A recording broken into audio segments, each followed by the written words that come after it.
Welcome back to another episode of Taking Your Mind Off It. Hey, Stacie.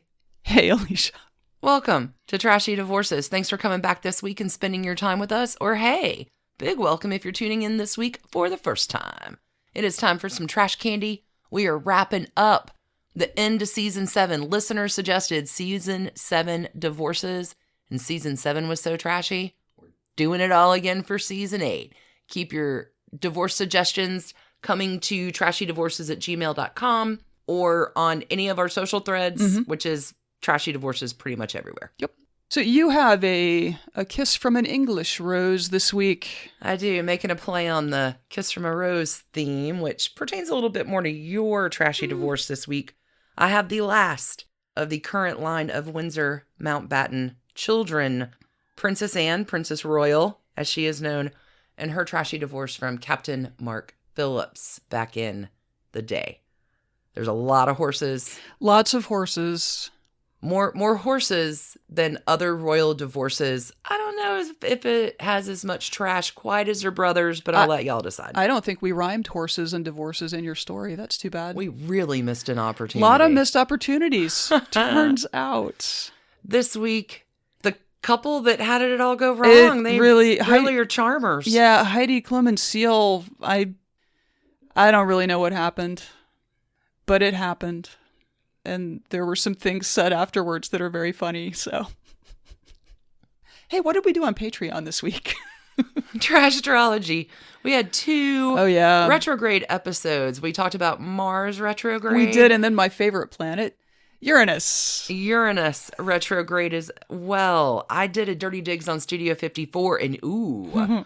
The Cursed Picasso, I talked about La Rev. Revenge, I think you mean. The billionaire smasher. But they bounce back. Billionaires are really very tough.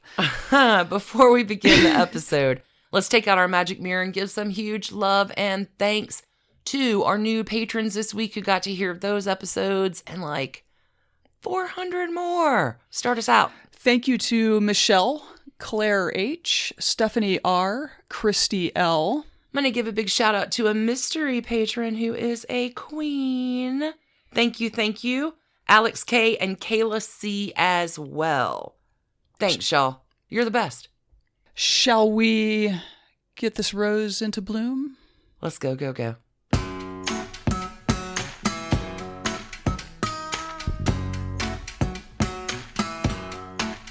So, Alicia, you're just unable to stop talking about the royal family of England. This is the last of the Windsor Mountbatten children, the Queen's children to have been divorced. This is the last one. Okay. Seemed like the time to do it. Get out your tea and crumpets. I don't know. Saddle your horses. There's a lot going on in this one. It's time for the trashy divorce of Princess Anne and Captain Mark Phillips. Okay. This one's royal, and it contains multitudes of pony boys and pony ladies and a sibling controversy and a whole on-the-hook quadrangle. Oh, there's a love child. Oh. There's stolen love letters. Wow. And horses. So this is a very equestrian story. Many horses. And as trashy goes, it is not the trashiest of the Windsor Mountbatten children.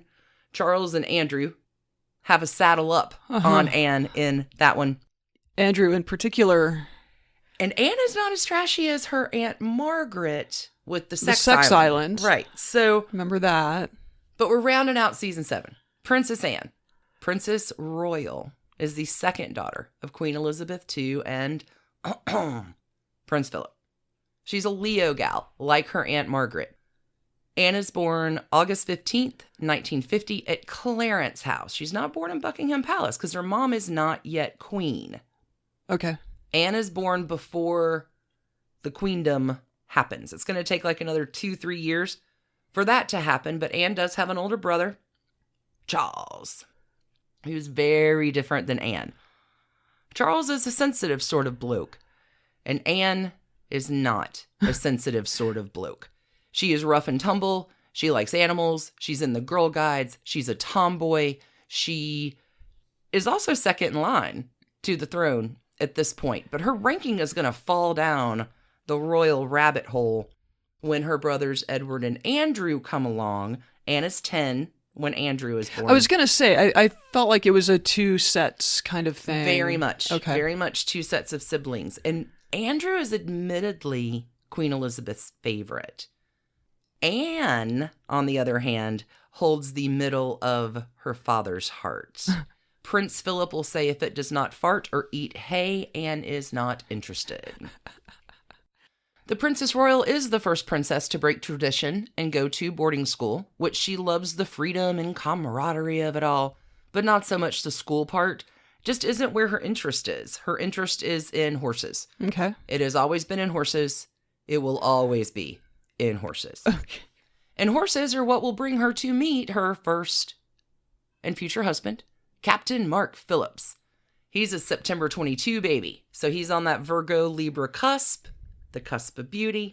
Mark is a commoner, but his family's kind of fancy. He goes to military school.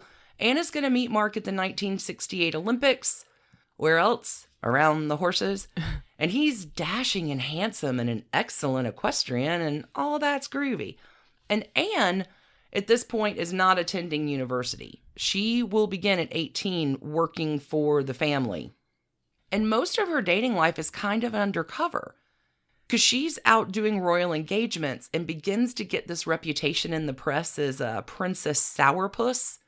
There's a disastrous visit to the Nixon White House in 1970, which, come on, Anne doesn't suffer fools. You don't mess around with Jim, you don't mess around with Anne. She's tough. And I can't imagine Anne is too happy going to the 1970 Nixon White House anyway. Yeah. Okay. Anne's brother, Charles, the prince, is not particularly impressed with Mark Phillips.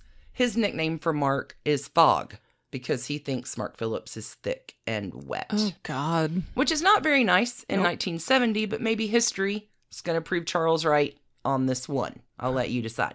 Because there's this on-the-hook sibling controversy game that is happening with Charles and Anne. So hang on to your hat, or your socks, or your headset. Whatever we hang on to. Okay. In addition to Mark, Anne is also seeing Andrew Parker Bowles on the side. Really on the side. Wow. And Andrew Parker Bowles is also dating Camilla Shand. Uh-huh. And Camilla Shand is also dating Charles. Mm-hmm. Okay. So Charles has Camilla on the hook. Camilla has Andrew on the hook. Andrew has Anne on the hook. Anne has Mark Phillips on the hook. Yikes. Whoa. Man, weekends at English country homes just must be something. Messy. And it goes on for years, right? There's this weird romantic quadrangle, from 1978 to 1973, when Charles finally... What years? 1968 to 1973. Thank you. Charles finally makes up his mind that it is Camilla who is the one, and the palace deems Camilla entirely unsuitable. Mm-hmm. So, the palace will then, under the guise of the military, send Charles across the world on all of his military duties, which will effectively leave Camilla brokenhearted, Andrew Parker Bowles on her string, and cannot marry Andrew Parker Bowles, I think because he's Catholic, if I'm remembering that correctly, but Andrew Parker Bowles is deemed entirely unsuitable for Anne. Okay. So on July 4th, 1973, Camilla and Andrew Parker Bowles get married. Yeah. Okay.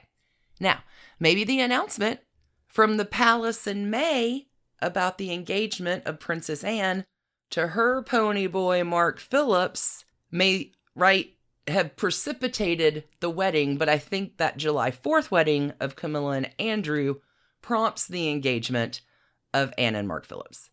He's dashing, he's good looking, he must be good in the sack, that's all I'm saying. Okay. Both Anne and Charles are going to end up brokenhearted in this and not with the one they really want. Okay, so Anne and Mark marry November 1973, 6 months less than after Camilla and Andrew. There's a huge wedding. It's watched by 500 million people around the world. 50,000 people line the streets, and the wedding gown. Whoa. I swear George Lucas was home that day to watch the wedding, because if you cannot see the absolute through line between Princess Leia's gown and Princess Anne's wedding dress. Interesting. Whoa. It's amazing. Anne and Mark get married. Couple's off to the races. Well, except for the attempted kidnapping, which shakes things up the year after their wedding. This is 1974. Anne is the target, and an assailant at gunpoint will come into the car and say, "You're coming with me." And she says, "Not bloody likely. You don't mess around with Anne." Wow. Like, and even Prince Philip was like, "God help the person who kidnapped Anne." Like, you definitely do not want to do that. Anne doesn't suffer fools at all. So in this attempted kidnapping assassination thing, there's a street scuffle where all these pedestrians come to the rescue. It is amazing. And there's this one brave Brit who'll get a medal for his heroics. And Anne, no fuss, no muss, goes to work the next day. Oh my God. Okay. Well, she is duty bound. She's the hardest working member of the royal family. I wanted to go into this story not liking Anne at all, and while certainly she does have her problematic bits, you cannot say that she does not understand duty or loyalty or the value of hard work. She's kind of a badass. okay. So Anne is going to have 2 kids in the next few years. Anne's still working, like literally the hardest working royal of them all. It's just her duty, and she does it.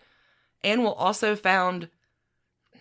work on like 300 charities for veterans, for Save the Children, for equestrian resources. Like, she's kind of an unsung hero in this chain of royals that get a bunch of press for their antics, but not necessarily for their good deeds and works. Anyway, things are going fine in the marriage. 2 kids and horses and duty. And just like with Mark Phillips about their kids, when Anne married Mark, the Queen's like, "Okay, what courtesy title do you want upon your marriage, Mark?" And Mark's like, "Nah, I don't need that. I'm cool." So when Mark and Anne's kids are born, they have no titles either.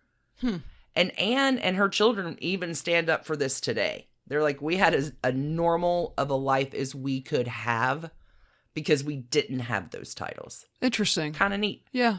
And are they, by the time they came around, I mean, they were not in line for the throne in any capacity, right? Well, Anne right now is 19th. Okay. So she has slid down with her brothers and all their kids. Yeah.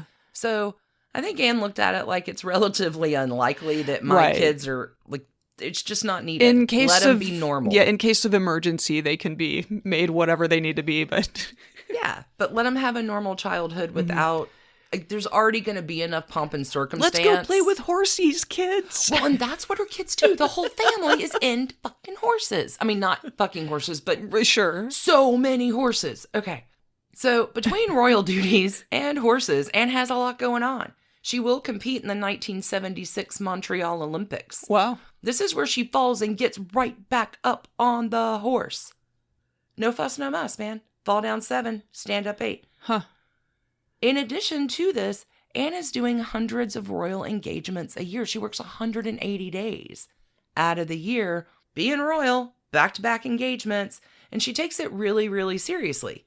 Well, I mean, her life's duty is horses and royal duties, which goes fine enough until we get to the mid-80s. And rumors that the marriage between Anne and Mark had been swirling for a while, but there are 2 things that really cement in its demise. Number 1, Mark is carrying on with someone else, at least by 1984-85, because there is a love child born in 1985. Which isn't that far out of line as the royal family goes, but maybe for a married-in royal, not a good look.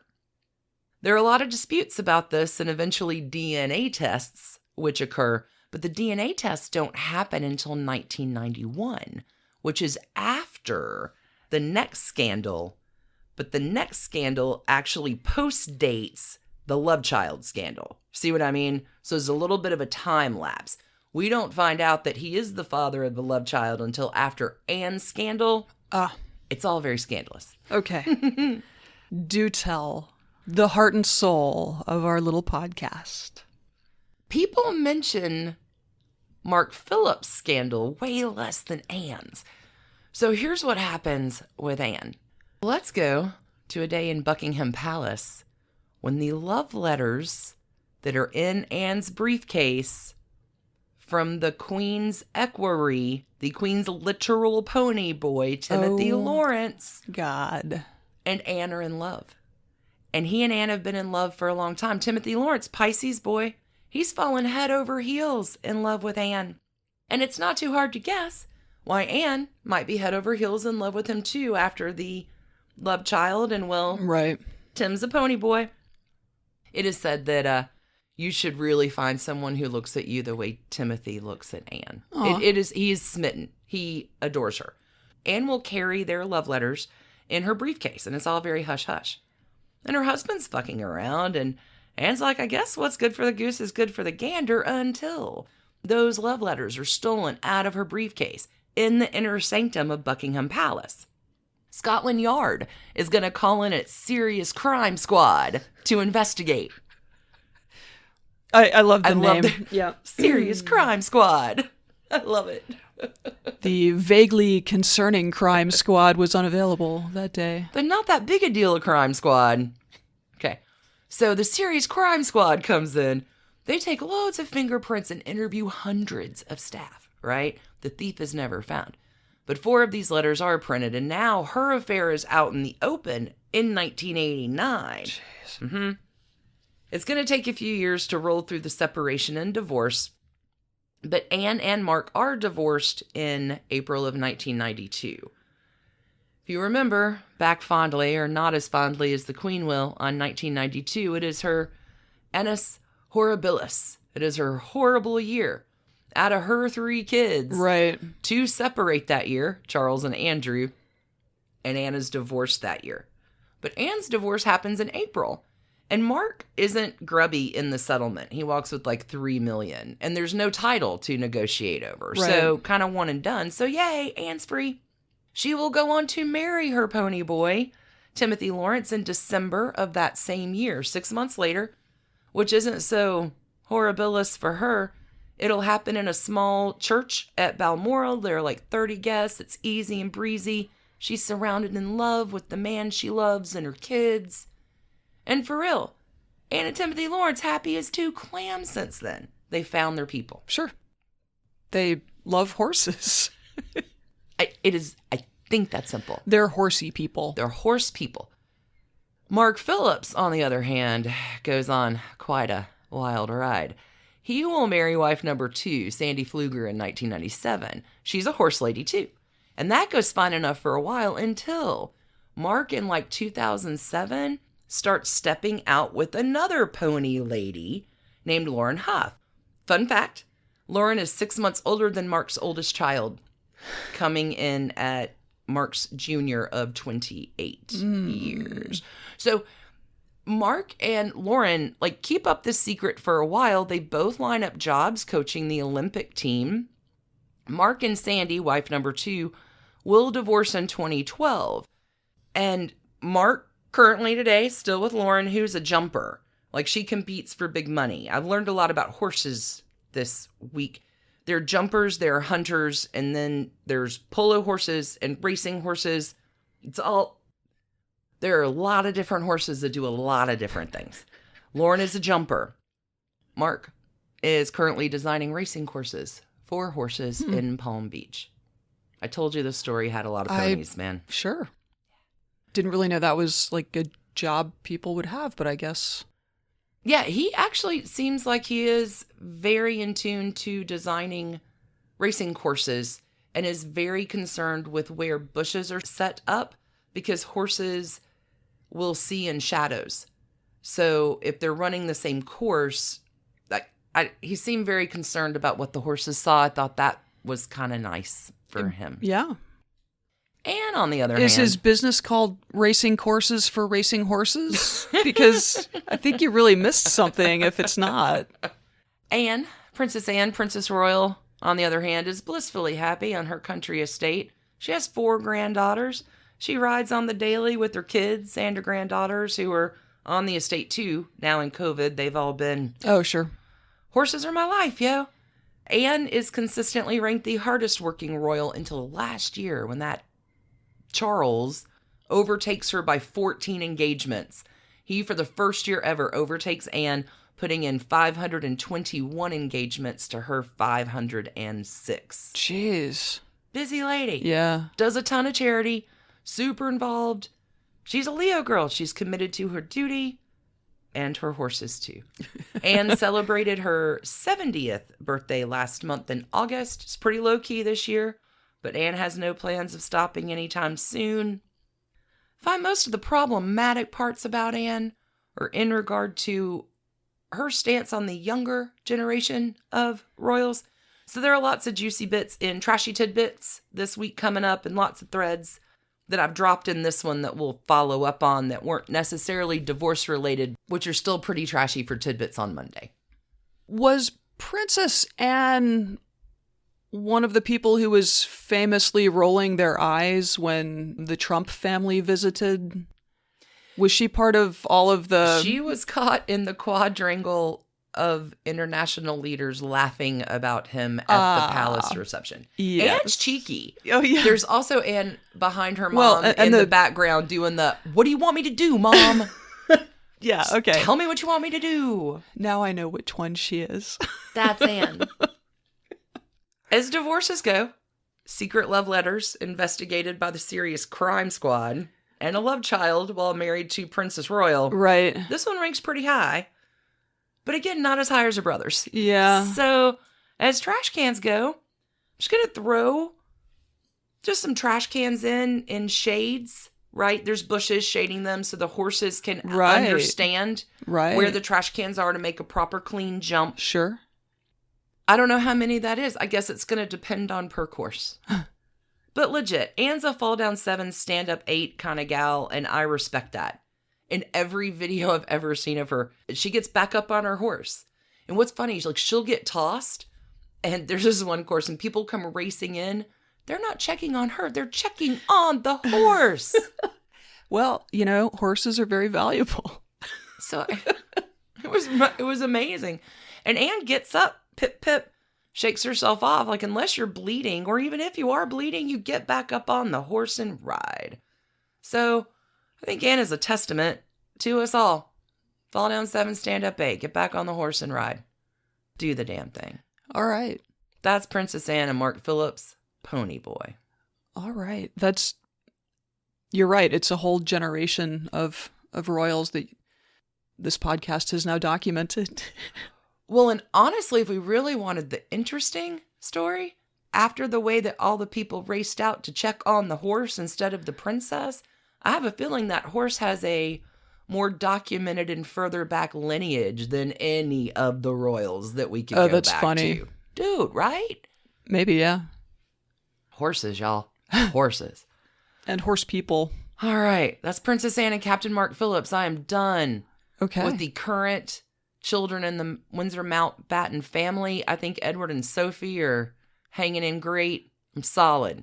I'm done with them. Closing up that stall. Mucking out that. Stable. Raking out that. Yeah, that. Let's take a break. Okay.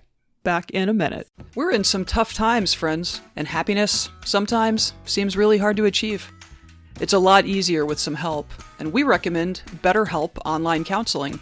It's convenient, confidential, safe, and conducted privately, and there are no uncomfortable waiting rooms to sit in. You don't even need to leave your home. You choose how and when you connect with your counselor via secure video, phone, chat, or text. BetterHelp has over 3,000 licensed professional counselors available across all 50 states that specialize in the area of assistance you may need. And their services are available to clients worldwide. And it's so easy. A simple questionnaire to assess your needs, and 24 hours later, you are matched with a counselor to assist you in achieving your happiness.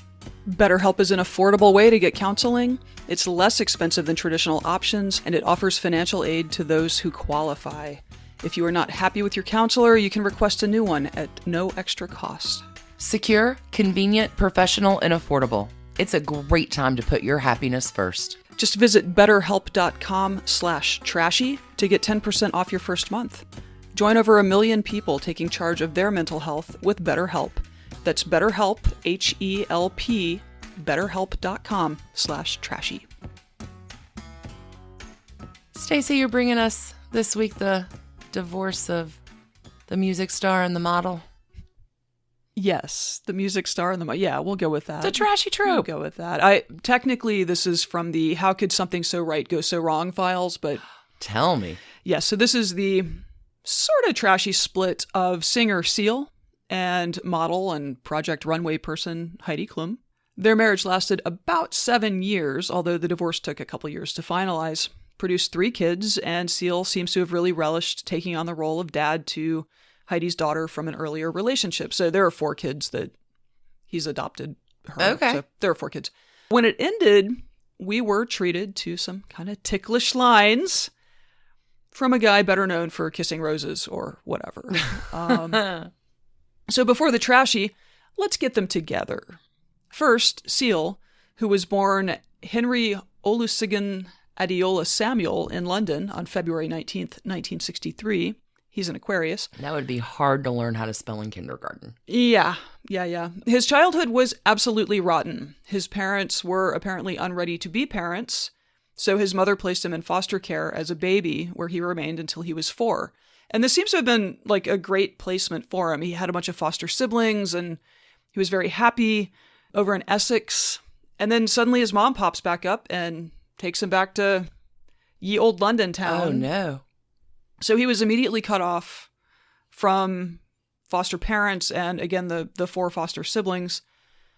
I will say that one of the cooler couples goals things that I've ever heard of is that Heidi Klum tracked the foster family down. Really? Yeah, during the marriage, and like arranged a reunion for Aww. Seal with, on Oprah in 2007. Like, that's it was nice. Very weepy. It was a very weepy thing. It was very cool. Yeah. So, and like this family, they were really hurt. Like, they loved him. He was with them for several years. Like, he was just a little boy and they loved him. And then suddenly he was just gone. That's sad. Yeah. So he is back in London with his mom and dad, except they are strangers to him, and his dad was a real bastard. Oh.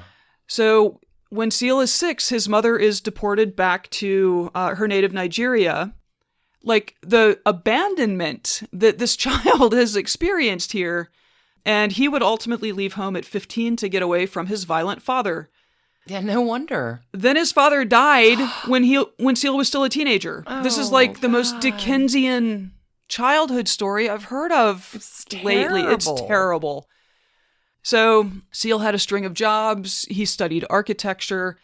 And by his early 20s, he was singing in bars and writing music. In 1987, he toured Japan with a British funk band and then spent some time in a blues band in Thailand. Awesome.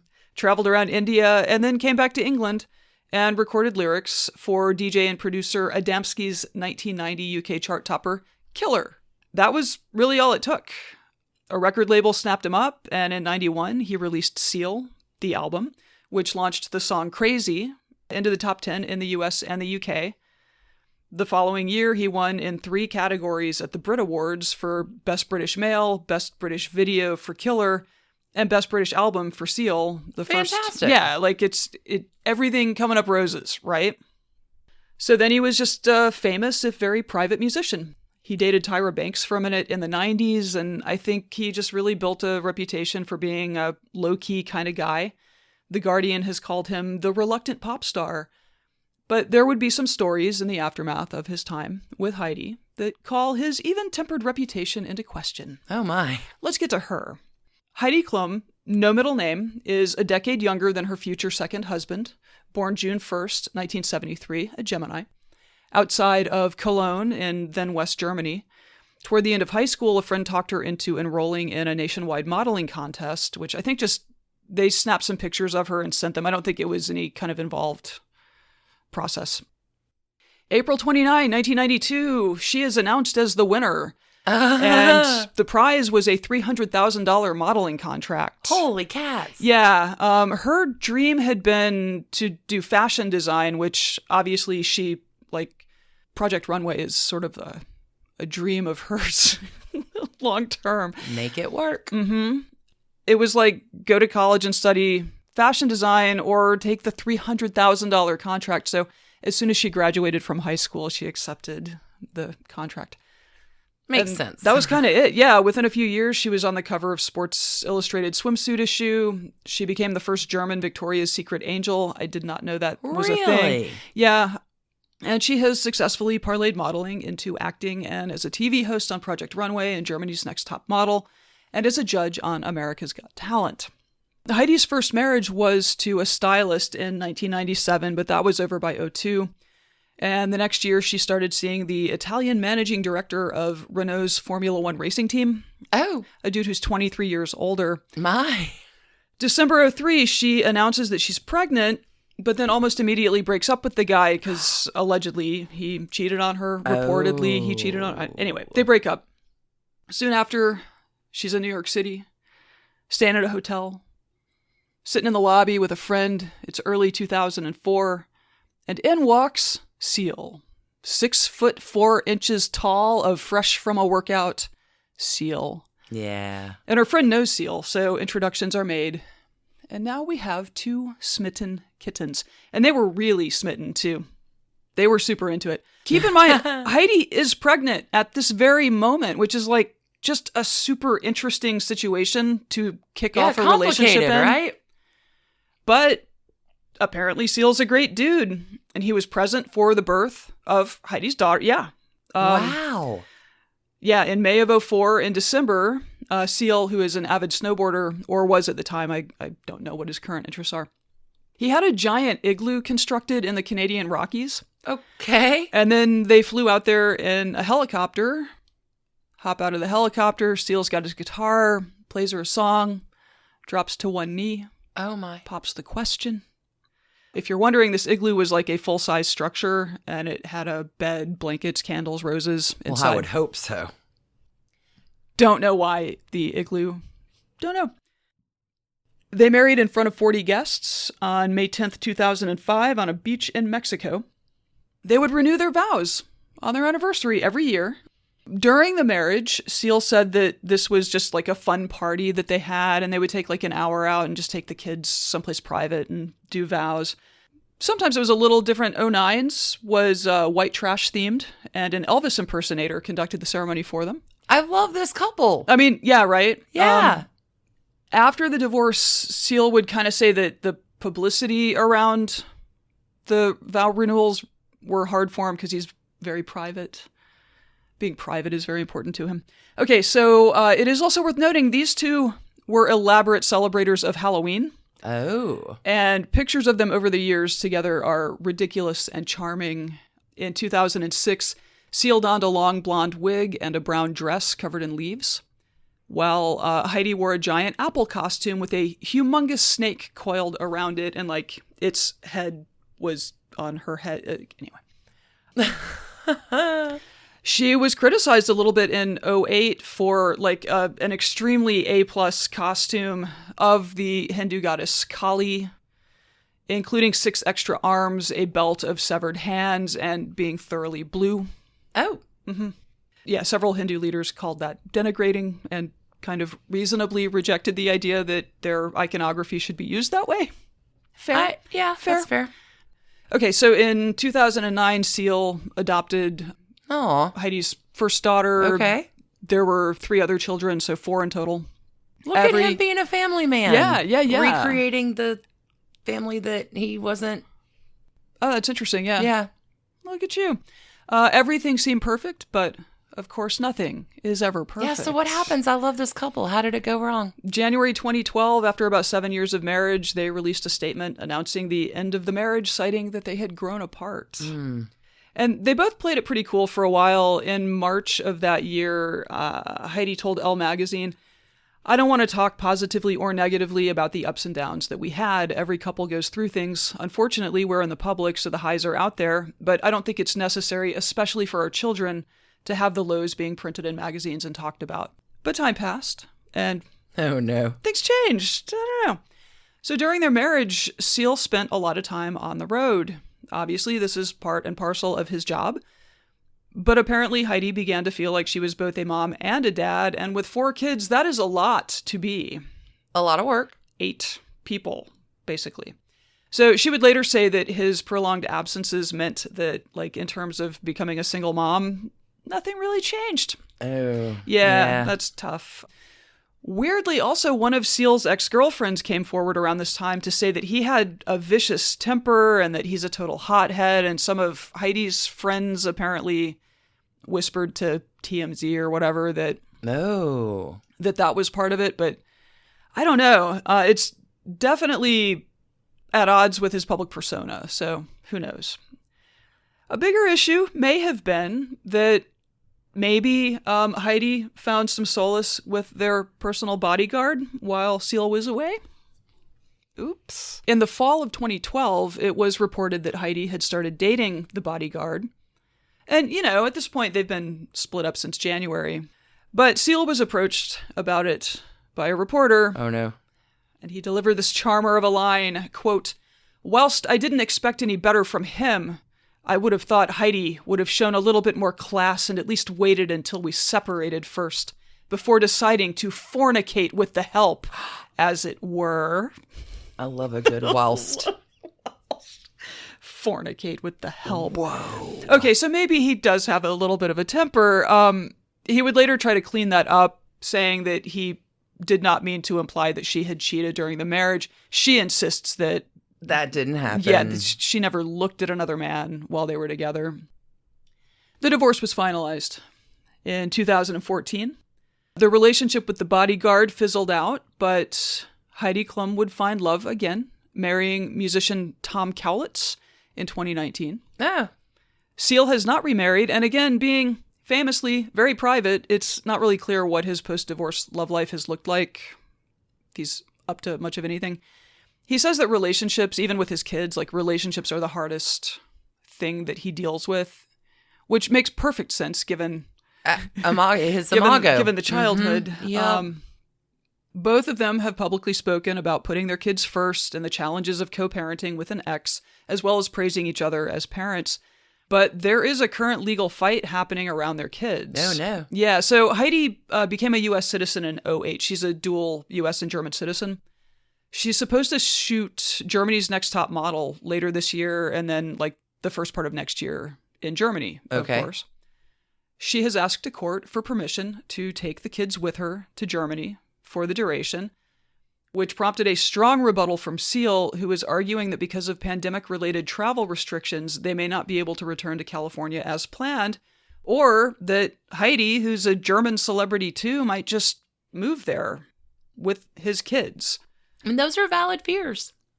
Yeah, he's also arguing that they may be at increased risk of contracting COVID in Germany versus California, which strikes me as kind of an odd thing, but I don't know. That's an odd three-legged stool. Yeah. Yeah.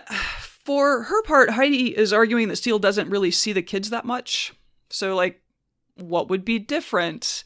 He says that he does try to see them more, and in fact, he moved closer to her house so that he could see them more, but that she always makes things complicated. And anyway, this is 8 years post-divorce, right? And I'm a little surprised. Maybe quarantine is just getting to everybody at this point. I don't know. Because this was happening in August. It's tough for regular people. Mm-hmm. It's got to be tougher with international customs and television yeah. The world's a mess. Yeah, so hopefully they have figured out some private resolution to that issue because, I don't know. I mean, it's got to suck. Seal can't tour. He probably is going stir crazy. He's been on the road for much of his adult life and hasn't for months. Yeah. Meanwhile, the latest from Heidi Klum happened just last weekend when a rando dude showed up at her house and started pounding on the door, yelling that Jesus had sent him. Oh my God. She was home at the time, although apparently someone else, husband, assistant, bodyguard, I don't know, somebody else answered the door. Police were called. They determined that the guy was, in fact, having a mental health crisis and that he was not specifically targeting Heidi Klum's home, which, good. Just stumbled up on a random door. Just random door in Malibu. I don't know. Okay. Not great. Not great. So, I don't know. This is not the trashiest story ever, but the fornicating with the help comment definitely warrants some trash cans. So I'm going to give this one 7 igloo-shaped trash cans on a high peak in the Canadian Rockies. And hope that they work out their custody thing in a great way. Yeah, where did it go wrong? There's a lot there. Yeah, I think he just toured a lot. Like, I think she probably just ended up feeling like, you know, if I'm going to be single parenting a lot of children anyway, what do I need him for?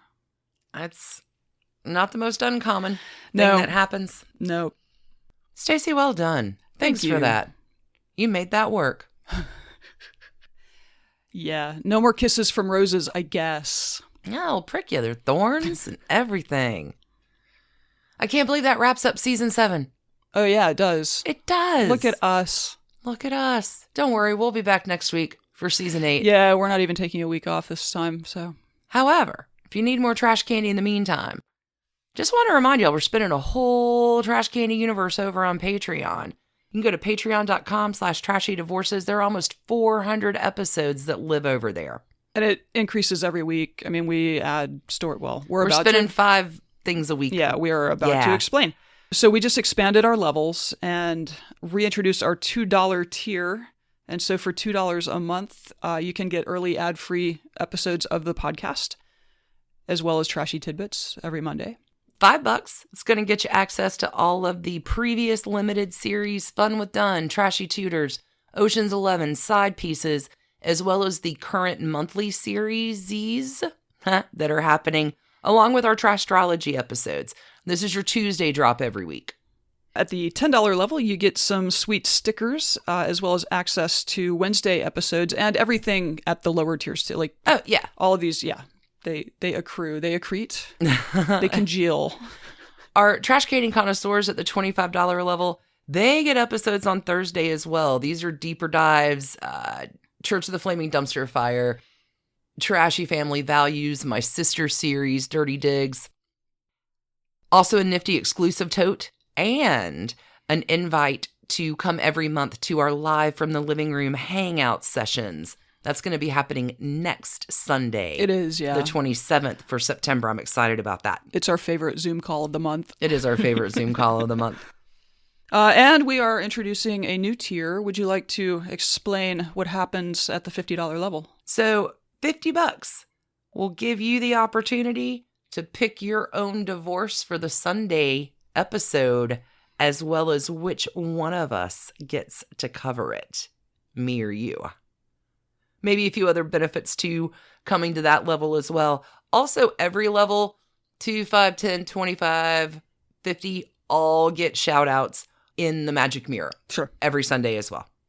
Yep. If you need more trash candy, come join us over there. Thanks for tuning in for yet another week.